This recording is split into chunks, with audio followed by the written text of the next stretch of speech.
उनकी उम्मीदें तोड़ना बहुत पेनफुल होता है, जो हमें अपनी आखिरी उम्मीद मान लेते हैं। लेकिन कई बार हम टूटी उम्मीदों को जोड़ने के लिए एक फसाना बुन लेते हैं। हमें लगता है कि झूठ के पीछे भलाई छुपी हो तो बोलने में क्या हर्ज है। कहाँ खो गई दीदी? हम बुरे हैं क्या सुमित? काहे अपने आप को डिमोरलाइज कर रही हो? Richa Mishra is the best. सिर्फ तुम्हारी नजरों में। दुनिया ने अब तक आपको जाना कहाँ है? देखना, एक दिन आप डॉक्टर ही नहीं, बहुत अच्छी सिंगर भी बनिएगा।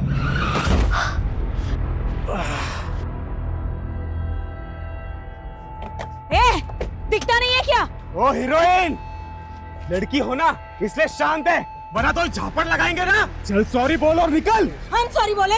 चिल्ला तो ऐसे रही है जैसे किस मांग लिया इससे। बदतमीज। ये क्या कर रही हो? हमारी ना खोपड़ी कर मत साली यही ना चीर देंगे बता रहे। चल चल पुलिस आई, चल ना चल, देखते बाद में उसको। दीदी बैठो ना यार, जल्दी। ये चाकू दिखा रहे थे। नहीं अरे बैठो ना।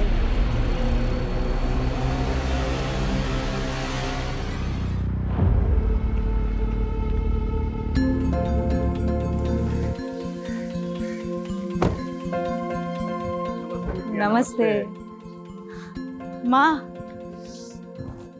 कैसे हैं आप? हम अच्छे, तुम कैसी हो? हम भी ठीक है। वेलकम हो बेटा, वेलकम। कैसे हैं पापा? हम बहुत अच्छे हैं। ये क्या, आपने फिर से शर्ट के बटन ऊपर नीचे लगा लिए? अरे माँ बाप ही मिलते रहोगे या अपने बुआ को भी मिलने दोगे ऋचा से? नमस्ते बुआ। सिर्फ नमस्ते। चाइना से क्या लाई हो हमारे लिए? सॉरी बुआ, हमको तो लगा आपको चाइना का माल पसंद ही नहीं है। आओ बेटा अंदर चलो। हाँ चलो। आज हमको बहुत ही गर्व महसूस हो रहा है कि हमारी बेटी चाइना से डॉक्टरेट करके वापस हिंदुस्तान आ गई। अब हम सब लोग इसको ऑफिशियली तौर पर डॉक्टर ऋचा मिश्रा कह सकते हैं। ये सब तो ठीक है संजीव, लेकिन हमारे मन में एक शंका है। कैसी शंका दीदी? ये जो डॉक्टर की डिग्री ऋचा लाई है ना चाइना से, वो भी कहीं चाइना के माल की तरह फर्जी तो नहीं है? बुआ, आप तो 10वीं तक पढ़ी है, आपको डॉक्टर के स्पेलिंग के आगे तो कुछ आता भी नहीं होगा ना? ए बेटा, ऐसा नहीं बोलते, बड़ी है ना, बुआ है। बुआ है तो क्या हुआ, इनको भी तो सीखना चाहिए ना उस दोहे से। बड़ा हुआ तो क्या हुआ, जैसे पेड़ खजूर, पंथी को छाया नहीं, फल लागे अति दूर।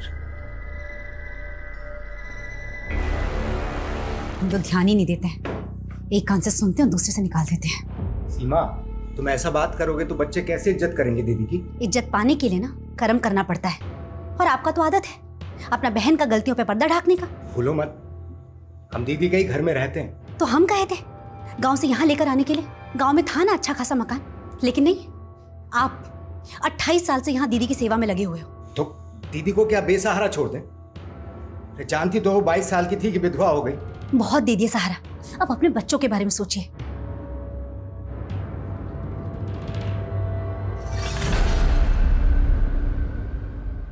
यार वही 28 साल पुरानी कहानी फिर से? ये बुआ जी को तो झेलना ही पड़ेगा। बस जो सोच के आया है ना, वो ठीक से हो जाए, बाकी सब तो देख लेंगे।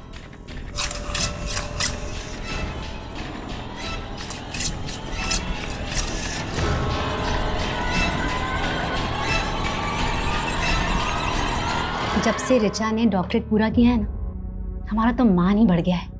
पता है सब लोग क्या कह रहे हैं कि एक मामूली नर्स ने अपनी बिटिया को डॉक्टर बना दिया। अरे वाह, बड़ा दुलार आ रहा है माँ बेटी में। हम आते हैं। हमको देख के ऐसे भाग गई जैसे नेवले को देख के सांप। हेलो। हाँ मैडम। अरे आपको बोले तो थे कि आपका वाईफाई राउटर खराब है, तो थोड़ा तो दिक्कत होगा ना। आप तो कल सुबह आ जाते हैं ना। ठीक है आप चलिए, ठीक है। पापा वो एक कस्टमर के यहाँ जाना पड़ेगा। और सुमित, हमको भी हॉस्पिटल जाना है, बाइक से हमको ड्रॉप कर दो। ठीक है चलिए। हम आते हैं। हम क्या आए, सभी चले गए। दीदी, हमें आपको कुछ कहना था। बोलो ना। दीदी बुरा मत मानिएगा, हमसे जितना बन पड़ा आपके लिए हमने किया, पर अब क्या है ना, बच्चे बड़े हो गए हैं, सबको अपना प्राइवेट स्पेस चाहिए। तो तुम हमको छोड़ के जाने की सोच रहे हो? अरे दीदी आपसे दूर थोड़ी ना जा रहे हैं, रोज आपसे मिलने आएंगे। जाओ जाओ ना, लेकिन सुमित हमारे साथ रहेगा। लेकिन दीदी बस कहा है हमने तुमसे, सुमित हमारे साथ रहेगा।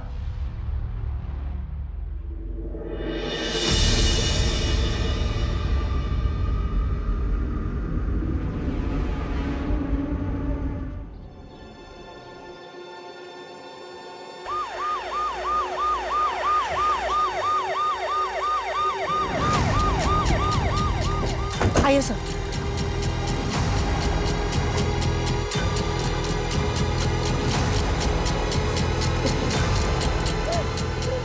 सभी केयरफुल। सर, पैरों के निशान को देख के लगता है कि 2 से ज़्यादा लोग होंगे। कोई गैंग तो नहीं? अगर कोई गैंग था तो घर में दाखिल किस मकसद से हुआ होगा? क्योंकि घर की हालत देख के लग नहीं रहा कि कोई लूटपाट हुई है। फुटमार्क्स घर के मेन डोर की तरफ जा रहे हैं, तो क्या वो मेन डोर से घर में दाखिल हुए? सर कुछ समझ में नहीं आ रहा, किसने हमारे भाई के परिवार के साथ ऐसा किया होगा? आप भी यहीं रहती हैं? जी सर, हम वो लास्ट वाले रूम में रहते हैं। हमारे भाई का परिवार बाकी के सारे रूम में रहता है। रात को आप कहाँ थी? सर अपने ही रूम में थी, सो गई थी सर। तो इतना कुछ हुआ, आपने कुछ देखा नहीं, कुछ सुना नहीं? सर आपने घर में चेक किया कोई कीमती सामान, ज्वेलरी या कैश मिसिंग हो? आपने फैमिली को आखिरी बार कब देखा था? कल रात को सर, हमारी भाभी नाइट शिफ्ट के लिए जा रही थी हॉस्पिटल में, सुमित उन्हें छोड़ने गया था। लेकिन घर के अंदर तो 3 ही लाशें। आपका भतीजा सुमित कहाँ है? क्या वो नहीं था? हमें तो लगा उन्होंने सुमित को भी। आपने सुबह से सुमित को नहीं देखा? सर अपनों को मरा हुआ देखा जाता है क्या? हमारी सांसें ही भारी हो गई थी, हम तो बेहोश ही होने वाले थे, तो हमारे माली ने हमें संभाल लिया। आपने बताया कि आपकी भाभी सीमा और सुमित रात को ही निकल गए, तो फिर सीमा हॉस्पिटल से वापस कब आई? हमें नहीं पता। सीमा कौन से हॉस्पिटल में काम करती है? Saint John. आपका भतीजा सुमित करता क्या है, और कल रात को वो कहाँ गया था? सर वो वाईफाई का काम करता है, लोगों के घर में इंटरनेट कनेक्शन लगाता है। कल भी किसी क्लाइंट का कंप्लेंट कॉल आया था उसे, इसीलिए वो चला गया। फोन लगाइए जरा सुमित को।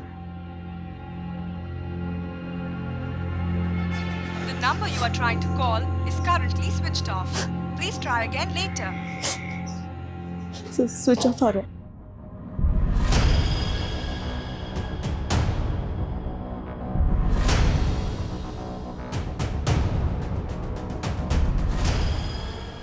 सर कोई मर्डर वेपन नहीं मिला।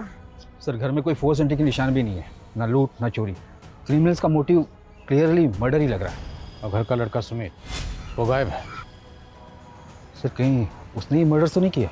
सिंह, कोई अपनी फैमिली को इतनी बेरहमी से क्यों मारेगा? और घर में 2 या 2 से ज़्यादा लोगों के फुटमार्क्स हैं। Right sir. अगर ये किसी गैंग या कॉन्ट्रैक्ट किलर का काम है तो हमें उसे जल्दी पकड़ना होगा। काफ़ी पॉश एरिया है, मीडिया की इस केस पर बराबर नजर रहेगी।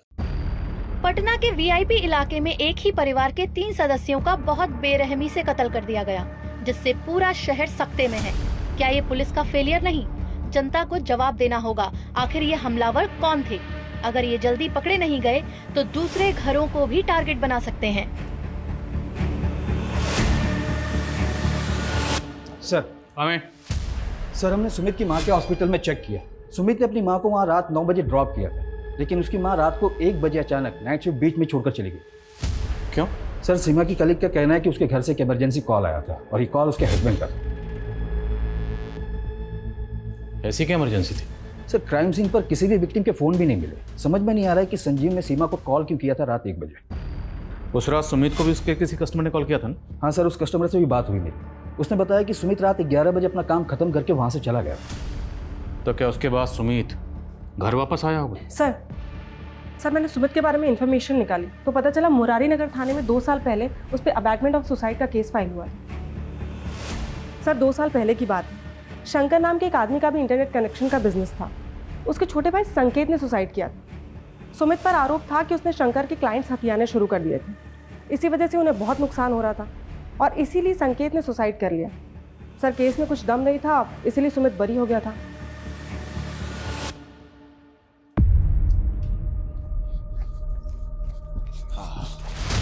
साले कोर्ट में। जी शंकर। हाँ जी। सुमित मिश्रा के बारे में बात करनी है। उसके बारे में हमसे क्या पूछेंगे? तो मर्डर हुआ उसकी फैमिली का और सुमित गायब है। तेरी खुंदक थी ना उससे? खुंदक काहे नहीं होगी सर, उसकी वजह से हमारे छोटे भाई संकेत ने सुसाइड कर लिया। पर कोर्ट में तो कुछ साबित नहीं होता। कोर्ट ने तो सुमित को छोड़ दिया था और उसके बाद तुमने सुमित को जान से मारने की धमकी दी। साले घर में घुस के मारेंगे, जान से मार देंगे। सुमित को नहीं मार पाया तो उसकी फैमिली को खत्म कर दिया और सुमित को गायब कर दिया। क्या सबूत है आपके पास? चल थाने में दिखा दे। लेके आओ जरा।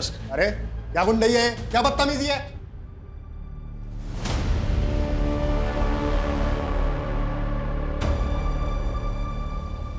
लाइए मैडम, हम साफ कर देते हैं।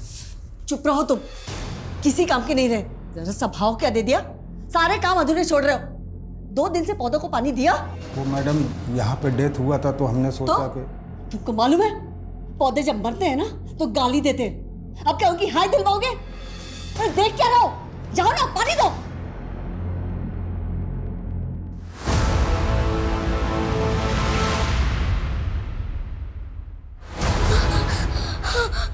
माई माई माई क्या हो गया छोरे? माई वो कोई ना है बटे। माई जल्दी बंद कर, नहीं तो बेहतर कुछ जाएगा। ठहर जा, मैं देखूं।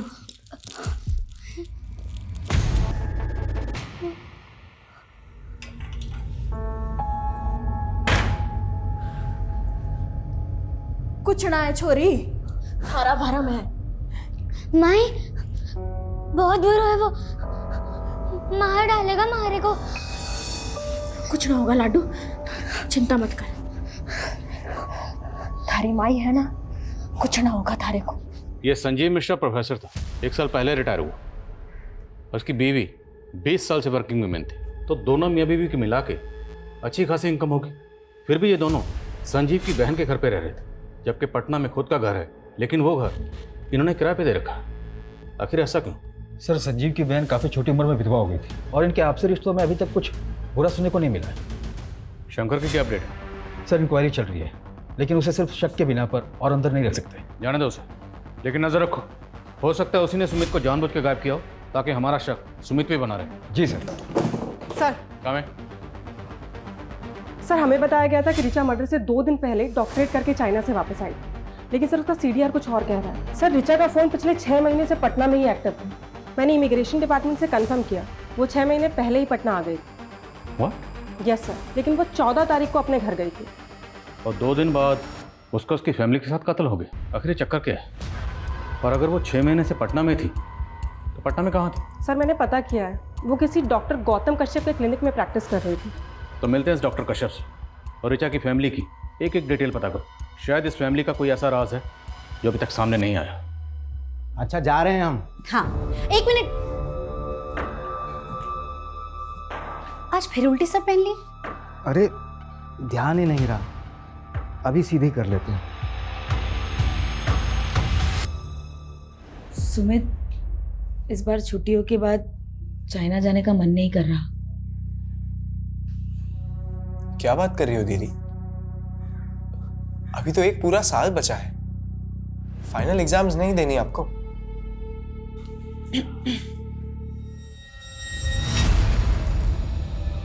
हमको तुम दोनों से जरूरी बात करना है। हाँ माँ बोलो। तुम दोनों इस पे साइन कर दो। हाँ सर, डॉक्टर रिचा मिश्रा हमारे अंडर में प्रैक्टिस करती थी। आप बताएं सर, क्या जानना चाहते हैं? डॉक्टर रिचा मिश्रा का मर्डर हुआ उसके माँ बाप के साथ।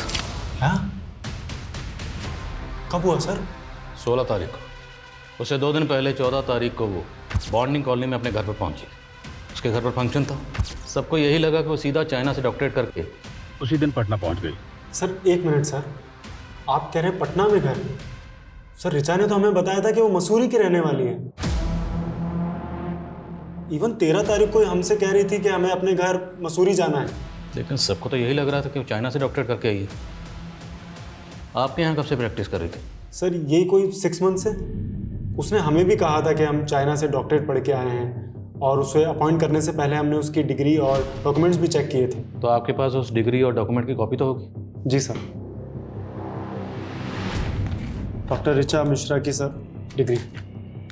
सर इवन ज्वाइनिंग के बाद उसने हमसे ये भी कहा था कि पटना में उसके पास रहने के लिए कोई जगह नहीं है, तो हमने यहीं क्लिनिक पे एक शेल्टर प्रोवाइड करवा दिया था। तो मतलब ऋचा ने झूठ बोला? हमें तो टैलेंटेड लगती थी सर, और आजकल तो स्टूडेंट सर यूक्रेन, चाइना और रशिया जैसी कंट्रीज में जाकर मेडिसिन डिग्रीज ले लेकर आ रहे हैं, तो हमें यही लगा था कि वो भी जेन्युइन होगी। तो आपने ऋचा को ना सिर्फ नौकरी पर रखा बल्कि रहने की जगह भी प्रोवाइड करवाई। तो अकेली लड़की देखकर सिर्फ मदद की या फिर मदद से ज़्यादा कोई मेहरबानी की? आप कैसी बातें कर रहे हो? हमारा सिर्फ प्रोफेशनल रिलेशन था और कुछ नहीं था। हमें तो खुद समझ नहीं आ रहा कि उसने हमसे झूठ क्यों बोला।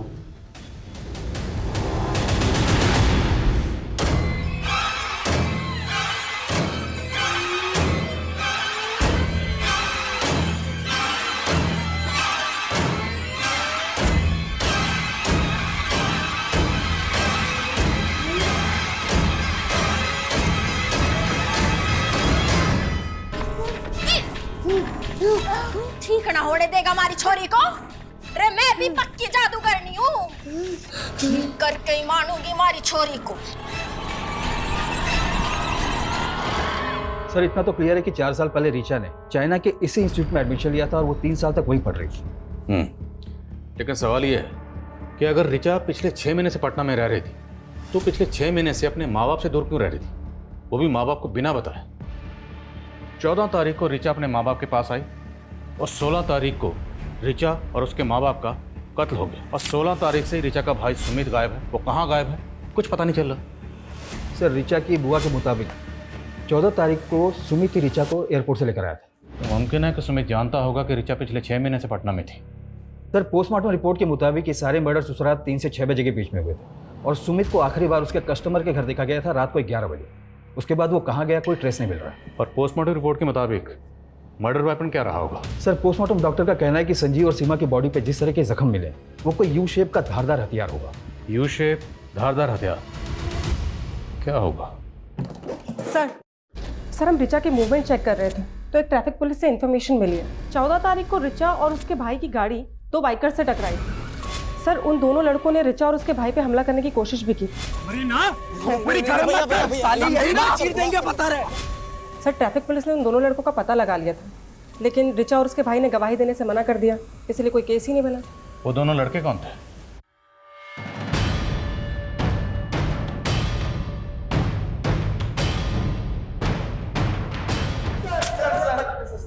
सर हमने किसी का मर्डर नहीं किया सर, हम तो बस वहाँ पे चोरी करने गए थे सर। चोरी करने गए थे? हाँ सर, वो भी उस लड़की के कहने पे। कौन लड़की? ऋचा, वो डॉक्टर।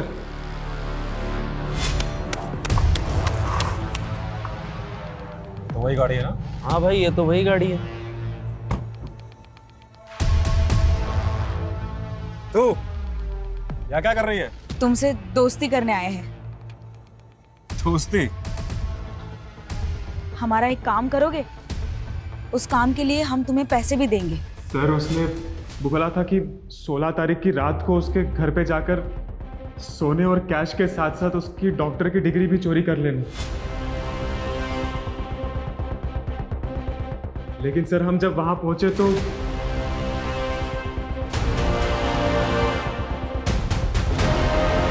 जैसे ही वहां पहुंचे वो पहले से ही मरे हुए थे। ऋचा के साथ जो लड़का आया था वो लड़का कौन था? नहीं मालूम सर।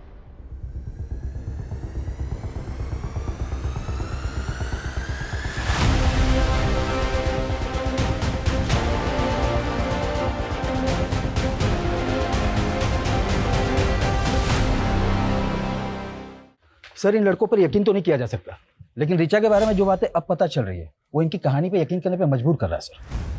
पर सवाल यह है कि ऋचा अगर वाकई अपनी डिग्री चोरी करवाना चाहती थी तो क्यों, किस मकसद से?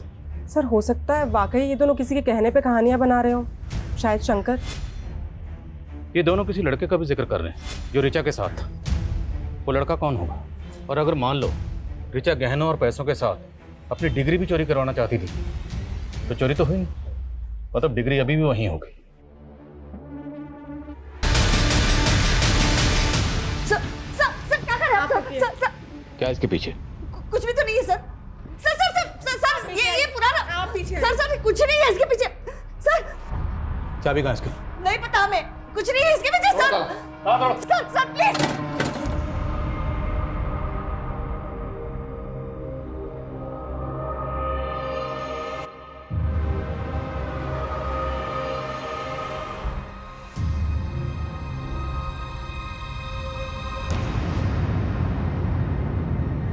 हमें नहीं पता सर वो कंकाल उस कमरे में कैसे आया, सच बोल रहे हैं हम। कैसे नहीं जानते? जिस घर में 3-3 मर्डर हुए हैं उसी में कंकाल मिला है, और वो भी उस कमरे में जो पीछे से जाकर बिल्कुल तुम्हारे कमरे से जुड़ता है। उस कमरे का जो दरवाजा है अलमारी लगा के उसे छुपाया क्यों गया? सर वो कमरा जो है ना 20-25 साल से ऐसे ही है, वास्तु दोष है उस कमरे में। 20-25 साल? और 20-25 साल पहले ही तुम्हारे पति की मौत हुई थी। कहीं वो कंकाल तुम्हारे पति का तो नहीं? क्या बोल रहे हैं सर? हमारे पति जो है ना दमे से मरे थे और हमने उनका ठीक तरह से अंतिम संस्कार किए थे। तो अब ठीक से बताओ उस कंकाल की कहानी क्या है, किसका है और उसे वहाँ कौन लाया? हमें तो लगता है ना ये सब जो है ना रीचा ने किया है, मेडिकल करके आई है ना, उसी ने रखा होगा वो कंकाल उधर। वो सिर्फ 2 दिन पहले घर आई थी। सर वो थी तो पटना में ही ना, आप ही बोले थे। सर हम कह रहे हैं आपको ये सब उसी का करा धरा है, उसी ने पूरे परिवार को व्यस्त कर दिया। परिवार? सुमित को लेकर पॉजिटिव थी ना, और शायद ये बात तुम्हारे भाई और भाभी को पसंद नहीं थी, इसलिए भाई भाभी भतीजी सब मर गए और शायद सुमित जिंदा, और शायद सुमित को तुमने कहीं गायब किया।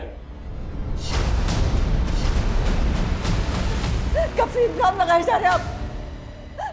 छोटी उम्र में हमारे पति मर गए, विधवा हो गए, इसका मतलब कातिल नहीं है हम। अब और कुछ भी टॉर्चर करेंगे ना, बहुत तकलीफ हो रही है हमें। सोनल हॉस्पिटल लेकर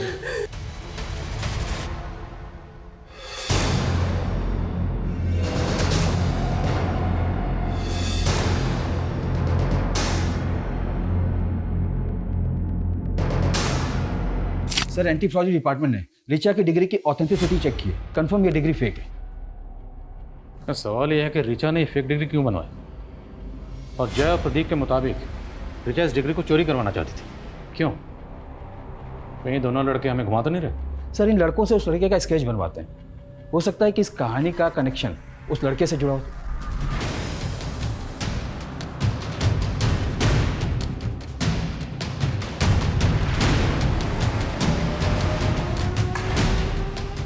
चल खाना खा ले।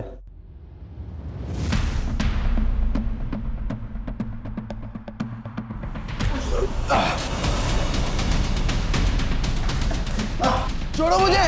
ताज्जुब की बात यह है कि रिचा जैसी साधारण लड़की ने एक इंटरनेशनल यूनिवर्सिटी की सिर्फ फेक डिग्री नहीं बनवाई, बल्कि इस डिग्री की बुनियाद पर वो डॉक्टर कश्यप के यहाँ प्रैक्टिस भी कर रही थी। जाहिर सी बात है रिचा ने ये डिग्री किसी फेक डिग्री बनाने वाले गिरोह से बनवाई हो। तो सर आपको ये लग रहा है कि ये सारे मर्डर्स फेक डिग्री की वजह से हुए?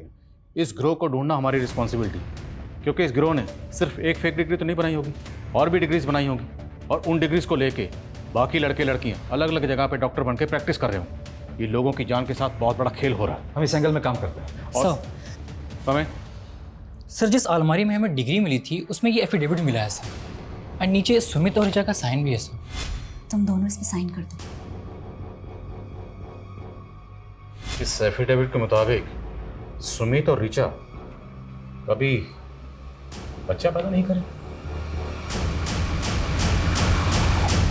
एक तरफ अंजलि अपने भतीजे सुमित को ही अपनी प्रॉपर्टी का वारिस समझती थी, और दूसरी तरफ दोनों भाई बहन से ऐसा एफिडेविट साइन करवाया गया। आखिर इस फैमिली के पास इतनी क्या दौलत थी जिसके नॉमिनी ये दोनों भाई बहन थे? ये मिश्रा फैमिली क्या थी कुछ समझ में नहीं आ रहा। माँ अभी तक तो हमारी मैरिड लाइफ शुरू भी नहीं हुई है, और अभी से आप हमें बच्चे पैदा करने के लिए ना बोल रही हो। हम पागल नहीं हैं, लेकिन तुम्हारे पापा का जनरेशन में ना दिमागी प्रॉब्लम है।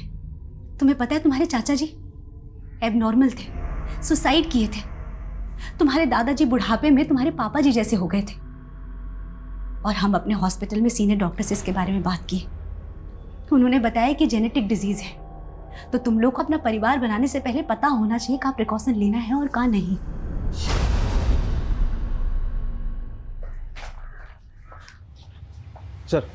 सर जय और प्रदीप ने इस लड़के की स्केच बनवाई है जो कि उस रिचा के साथ। सर मैंने रिचा के सीडीआर को भी चेक किया, उसमें एक नितिन नाम के लड़के का नंबर मिला है। सर ये नितिन की फोटो है और ये स्केच दोनों मैच कर रही है। जय और प्रदीप ने भी कंफर्म किया कि यही वो लड़का था जो कि उस दिन ऋचा के साथ था। भावेश, सर हमने रिचा को पहले ही कहा था कि उन लड़कों से ऊटपटांग काम ना करवाए, पर उसने एक नहीं सुनी। और सर सच बताए तो हम उसके साथ जाना भी नहीं चाहते थे, पर उन लड़कों से उसे अकेले बात करने में बहुत डर लग रहा था, इसलिए हमें जाना पड़ा। तू जानता था ना कि ऋचा ने उन दोनों को, प्रदीप और जय को, घर पे बुलाया था? सर सच बता रहे हैं, हम कुछ नहीं जानते। तुझे पता था ना कि ऋचा चाइना से पटना वापस आ गई तो उसने फेक डिग्री बनवाई? कहाँ से बनवाई थी? तूने मदद की थी? नहीं सर, हम तो पहले से ऋचा के इस कदम के खिलाफ थे, पर वो बहुत प्रेशर में आ गई थी क्योंकि वो फेल हो गई थी। नितिन, हम तो डॉक्टर बनना ही नहीं चाहते थे, हम तो सिंगर बनना चाहते थे। लेकिन हमारे पेरेंट्स, जब से हमने होश संभाला ना, कूट कूट के दिमाग में भर दिया कि हमें सिर्फ डॉक्टर बनना है। रिचा, पर तुमने कोशिश तो की थी ना। अब तुम फेल हो गई तो कोई बात नहीं, एक बार फिर से ट्राई करो। 45 लाख का खर्चा किया है उन्होंने हमें चाइना भेजने के लिए। किस मुंह से कहे कि हम फेल हो गए? फिलहाल ना फेक डिग्री का जुगाड़ कर लेते हैं, फिर कुछ कमा लेंगे और उस कमाई से हमारा डॉक्टरेट पूरा कर लेंगे। सर रिचा ने अपने फैमिली प्रेशर में आके कभी कोई सही डिसीजन लिया ही नहीं। उसे तो हमेशा यही डर लगा रहता था कि गलती से अगर उसकी फेक डिग्री पकड़ी गई तो उल्टा और फंस जाएगी, इसलिए वो उसे चोरी करवा के टेंशन फ्री होना चाहती थी। Tension free? उसी फेक डिग्री को दिखाकर वो डॉक्टर के यहाँ प्रैक्टिस कर रही थी। आई नो सर, पर किसने किया, कब किया, क्यों किया, उसके पेरेंट्स का किसने खून किया, सर हमें कुछ नहीं पता। ऋचा का भाई सुमित कहाँ है ये तो जानता होगा ना? सर हम कुछ नहीं जानते, हम सच बता रहे हैं।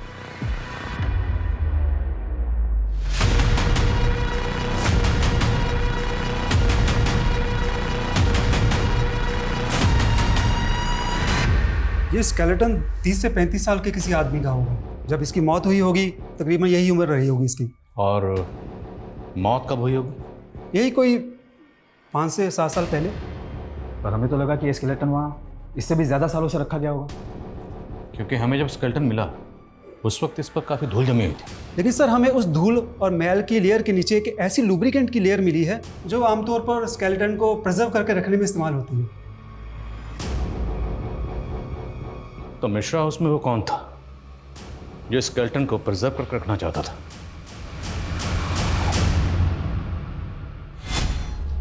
रिपोर्ट यहाँ रख रहे हैं। आगे आप लोग क्या कहा डॉक्टर ने? लड़का है ना? दीदी, सीमा चेक करवाने से मना कर दिए। लड़का होगा या लड़की है तो पैदा होने के बाद ही पता चलेगा।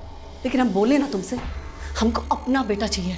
गर्भ हमारा है और हक आप जता रही हैं। हम विधवा नहीं होते ना तो तुमसे तुम्हारा बच्चा कभी नहीं मांगते।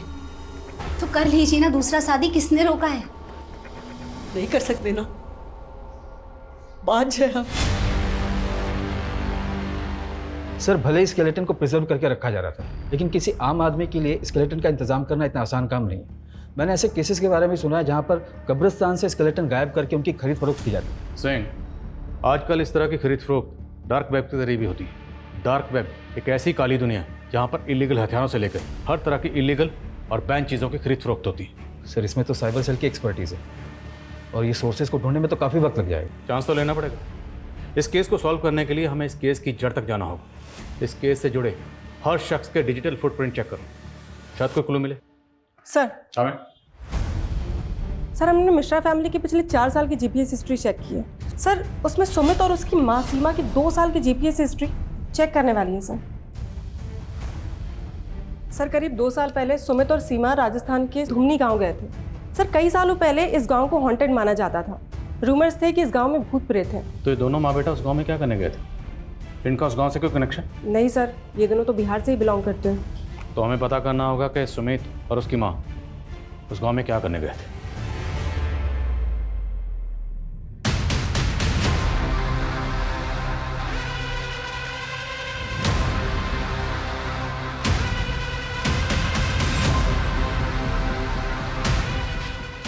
सर ये सरपंच की माँ है। सीमा और सुमित को इन्होंने आइडेंटिफाई किया। प्रणाम माता जी। सब मारे को अच्छे से याद है। वो छोरा और उसकी माँ यहाँ मारे को मिलने आए थे। माँ जी, गोमांती और लुमानी कहाँ रहते हैं बता पाएंगी तो? अठेरी। धन्यवाद। गोमंती और लामनी?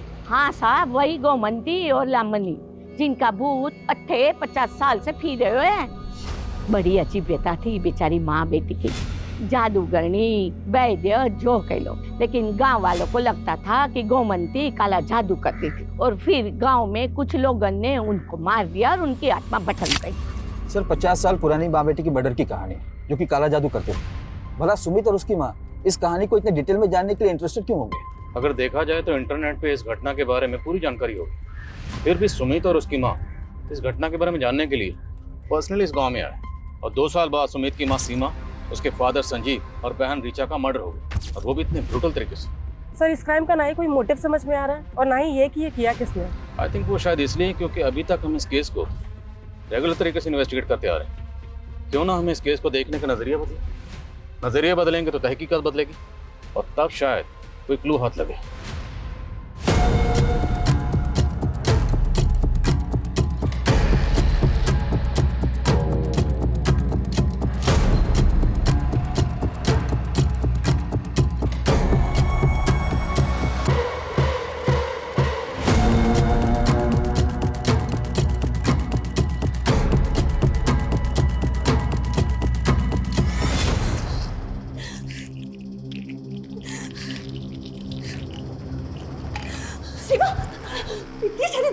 मन रहा है क्या तुम्हें?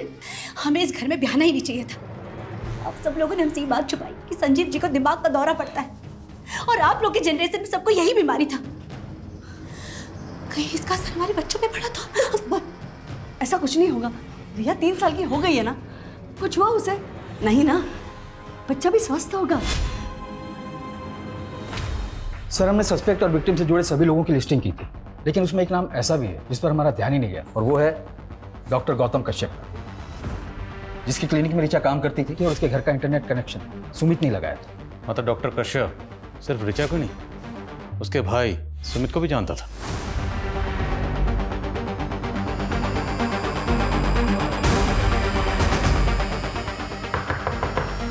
Doctor Kashyap, doctor Kashyap,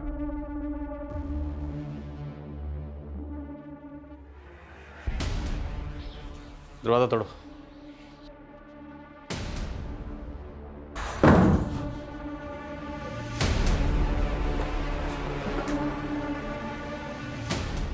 doctor Kashyap,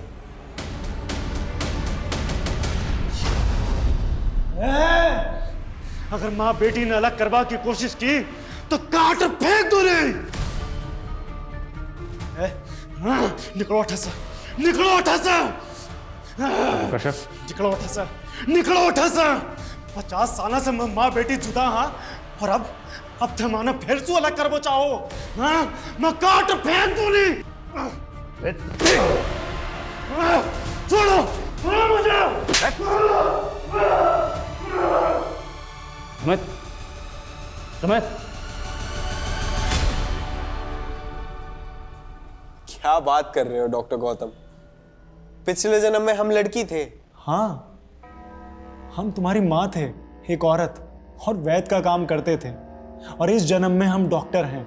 आपका है ना वो karmicsoulmate.com पे पुनर्जन्म के किस्से पढ़ पढ़ के दिमाग खराब हो गया।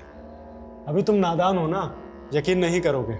हम पिछले जन्म में वैद्य ही नहीं, ब्लैक मैजिक की प्रैक्टिस भी किया करते थे, और इस जन्म में भी कर रहे हैं। और इसी ब्लैक मैजिक की मदद से हमें यह पता चल गया है कि हम दोनों पिछले जन्म में माँ बेटी थी। तुमने सुमित को फालतू कहानियां सुना के सुमित को हासिल करने के लिए तूने उसकी पूरी फैमिली खत्म कर दी। सिर्फ हमने ही नहीं, हमारे बेटे ने भी हमारा साथ दिया।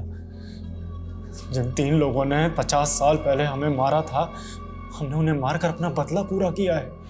गोमांती यानी हम और लामानी यानी तुम। ठीक 50 साल पहले 11 मई को हम दोनों मरे थे, और जिस दिन हम मरे थे उस दिन पूर्वा फाल्गुनी नक्षत्र था, और जिस दिन हम पैदा हुए उस दिन भी पूर्वा फाल्गुनी नक्षत्र ही था। और कमाल की बात यह है कि जिस दिन तुम पैदा हुए उस दिन भी पूर्वा फाल्गुनी नक्षत्र ही था। तो क्या पिछले जन्म में हम सच में आपकी बेटी थे? हाँ, हम दोनों माँ बेटी थे, और हम दोनों को जिन 3 लोगों ने मार दिया था वो इस जन्म में तुम्हारे माँ बाप और बहन हैं। जी सर, हमें यकीन था कि वो तीनों ही हम दोनों के कातिल थे। वे तुम ना, वो डॉक्टर एक नंबर का सनकी है, दिमाग खराब कर दिया उसने तुम्हारा। तो अपनी माँ को लेकर राजस्थान के गांव में क्यों गए थे? हमने तो माँ को उनके मुंह पे ही बोल दिया था कि पिछले जन्म में वो हमारी कातिल थी, तो गाँव ले जाकर सब बता दिया। वो समझ बैठी कि हमें वही दिमागी जेनेटिक डिजीज़ है जो हमारे बाप दादा को थी, पर हमें तो बदला लेना था। पर तभी ऋचा चाइना में थी, तो जैसे ही वो फेल हुई हमने उसे एक फेक डिग्री का प्रॉमिस कर यहाँ इंडिया बुला लिया, क्योंकि हमें तीनों को साथ में ही मारना था। ऋचा को इंडिया बुलाकर डॉक्टर कश्यप के यहाँ प्रैक्टिस पर लगा दी, ताकि वो साला डॉक्टर तुमसे 6 महीने अपने ऊट पटांग रिचुअल करवाता रहे। स्केलेटन भी डॉक्टर नहीं खरीदा था, डार्क वेब पे जाकर। उन्होंने कहा था कि वो रिचुअल्स ही हमारा सुरक्षा कवच होगा, ताकि हम पकड़े ना जाए।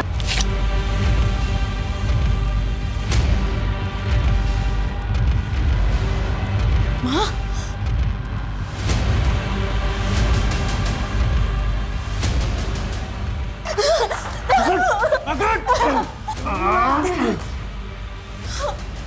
उसके बाद सुमित अपनी याददाश्त भूलने लगा। अगर कहीं भाग जाता तो, इसलिए हमने उसे कैद कर लिया।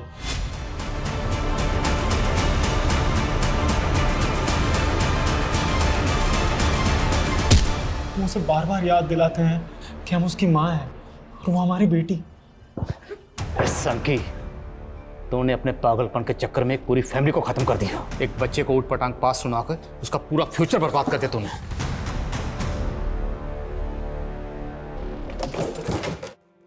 सर, इस डॉक्टर ने तो बड़ी लंबी प्लानिंग कर रखी है। सर, आप किस तरह की प्लानिंग? उसने कहा कि कोर्ट में उसे लॉयर नहीं चाहिए, वो अपना केस खुद ही लड़ेगा, जिसके लिए उसने डॉक्यूमेंट भी तैयार कर रखे हैं। सर, अब वो कोर्ट में 50 साल पुरानी गोमंती और लमानी मर्डर केस को फिर से ओपन करके ये साबित करना चाहता है कि 50 साल पहले सीमा, संजीव और रीचा ने उनके पिछले जन्म में इसकी हत्या की थी। सर, ये पक्का सनकी है। और वैसे भी 50 साल पहले गोमंती और लमानी का मर्डर किसने किया था, ये तो कभी पता ही नहीं चला। लेकिन ये डॉक्टर वो केस पक्का ओपन करेगा। मैंने एक से एक सनकी और सिरफिरे लोगों को देखा, पर यह डॉक्टर कश्यप सबसे ऊपर है। ये दुनिया ऐसे ऐसे अजीब और ख़तरनाक लोगों से भरी पड़ी है, जिन्हें समझने और पहचानने में लोग अक्सर धोखा खा जाते हैं और सुमित और उसके परिवार की तरह का शिकार बन जाते हैं। लोगों को ऐसे सनकी और सरफिरे लोगों से सतर्क और सुरक्षित रहने की ज़रूरत है।